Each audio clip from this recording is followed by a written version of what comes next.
నమస్కారం. రుద్ర న్యూస్కు స్వాగతం.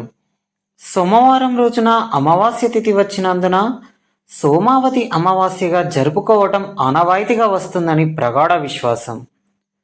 ఈ రోజున మహిళలు వేకువజామున్నే మేలుకొని దేవాలయాలకు వెళ్ళి అశ్వత్థ అనగా రావి చెట్టుకు ప్రత్యేక పూజలు నిర్వహించి 108 ప్రదక్షిణాలు చేస్తూ మూలతో బ్రహ్మ రూపాయ మధ్యతో విష్ణు రూపిణి అగ్రతా శివరూపాయ వృక్షరాజాయతే నమః అంటూ శ్లోకాన్ని చదువుతూ 108 సార్లు 108 ప్రదక్షిణాలు చేస్తారు.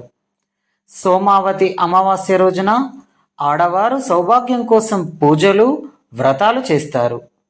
108 ప్రదక్షిణాలు చేసి దీపారాధన చేసి వేప రావి చెట్లకు గంధం కలిపిన నీళ్లు పోస్తూ మొదటి ప్రదక్షిణం చేసి తర్వాత 108 ప్రదక్షిణాలు పూర్తి చేస్తారు.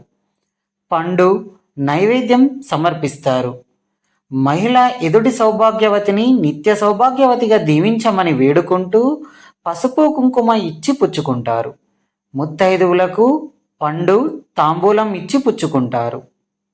సోమావతి అమావాస్య వ్రతం సందర్భంగా సిద్దిపేట జిల్లా హుస్నాబాద్ పట్టణంలో హనుమాన్ నగర్లోని పాటే హనుమాన్ దేవాలయంలో వేకువజాము నుండే మహిళలు భక్తులు బారులు తీరారు. అశ్వత్థ అనగా రావి చెట్టుకు ప్రత్యేక పూజలు చేస్తూ దీపారాధన గావించి 108 ప్రదక్షిణాలు శ్లోక పఠనంతో పూర్తి చేసి నిత్య సౌభాగ్యవతిగా దీవించమంటూ ఒకరికొకరు పండు తాంబూలం ఇచ్చిపుచ్చుకుంటూ దీవించుకున్నారు.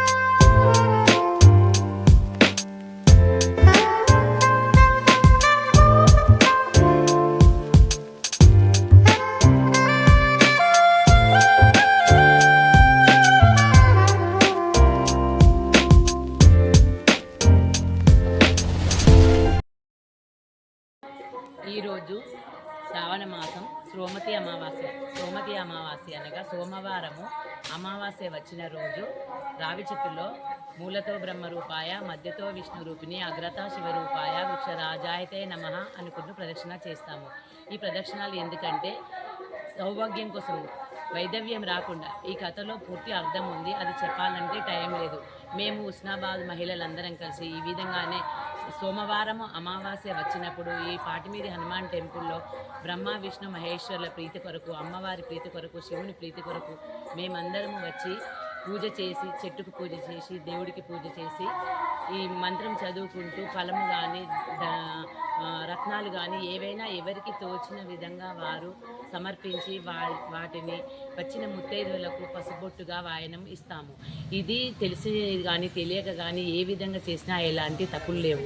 చేయని వారు కూడా ఇది చూసి చేయండి. మన వైదవ్యం కోసమే మహిళలందరికీ, ముత్తైదువులందరికీ కోరేది ఏంటంటే మన వైదవ్యం రాకుండా ఉండాలంటే ఈ సోమతి అమావాస్య వ్రతమును అందరూ ఆచరించాలని కోరుచున్నాము. సోమవారం రోజున అమావాస్య వచ్చిన సందర్భంగా సోమావతి అమావాస్య ప్రతి మహిళలు వైదవ్యం రాకుండా ముత్తైదువులుగా ఉండడానికి 108 సోమవారాలు అమావాస్య వచ్చినప్పుడు చేసుకుంటే చాలా పుణ్యం ఉంటుంది. 108 అయిన తర్వాత వృక్షం క్రింద ఉద్యాపన కూడా చేసుకోవడం జరుగుతుంది. ఇలా చేసుకోవడం వల్ల పుణ్యము ఉంటుంది. వైదవ్యం రాకుండా పుణ్యశ్రీగా ఉంటారు, ముత్తైదువుగా మంచిగా ఉంటారు.